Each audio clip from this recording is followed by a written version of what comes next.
Hello, this is Rachel Marinova, and I am doing my presentation here on membrane potentials today. The first one I will begin with is the resting membrane potential. You can see here I have my potassium inside the cells and then my sodium ions outside. I have my membrane here along with a sodium pump and a potassium pump. And as you can see, the intercellular fluid is at negative 70 megavolts. The potassium is outside, the sodium is outside and potassium is inside. So the extracellular fluid has many sodium ions with a positive charge. Those are my little blue guys here.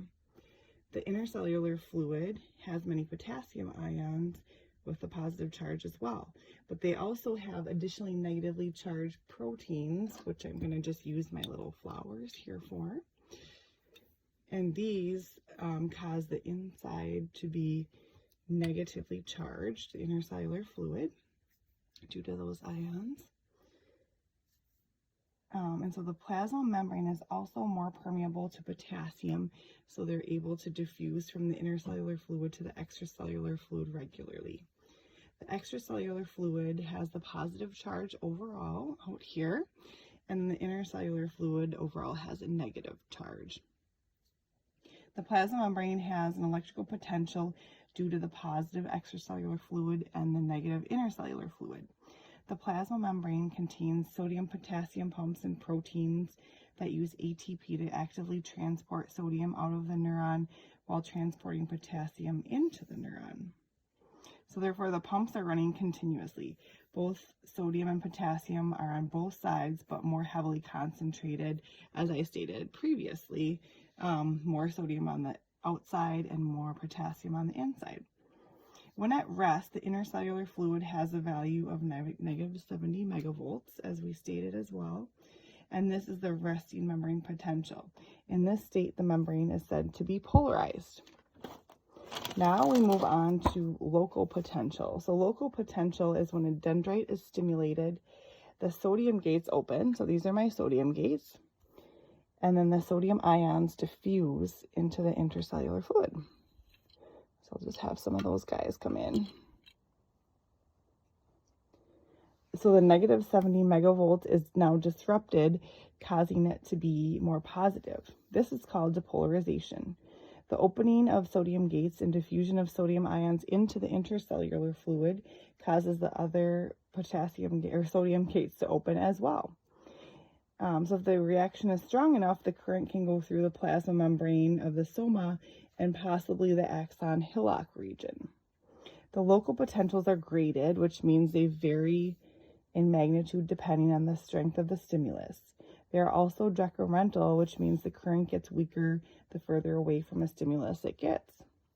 They are reversible. If the stimulation stops, the membrane will return to its resting membrane potential.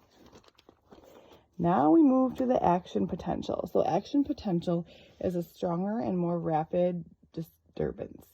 It's what happens when a local potential from the dendrites is strong enough to pass along the soma's plasma membrane and reaches the axon hillock.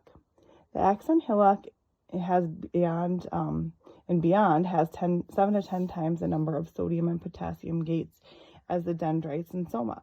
So the action potentials are all or none. So if the potential is reaching the axon hillock is strong enough, the action potential will occur at full strength.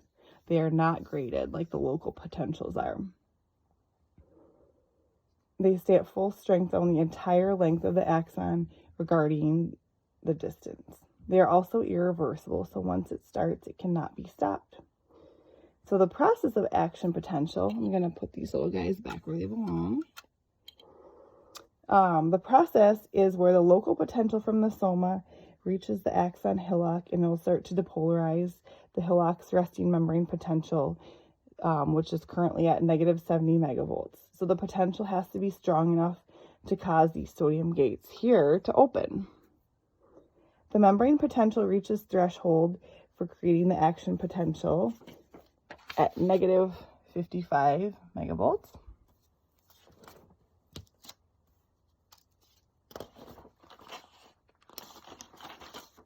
After reaching the threshold, the sodium gates open and sodium diffuses again from the extracellular fluid to the intracellular fluid.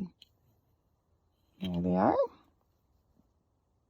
The membrane potential rapidly depolarizes and the intracellular fluid values go from -55 to 0 and then up to positive 35 megavolts.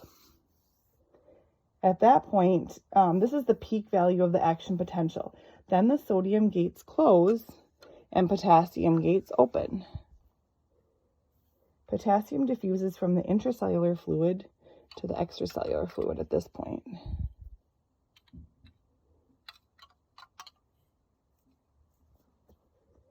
This repolarizes the membrane, and meaning it shifts back to the negative values of the -70 megavolts. Once the value of negative 70 megavolts is achieved, the potassium gates will close, like that.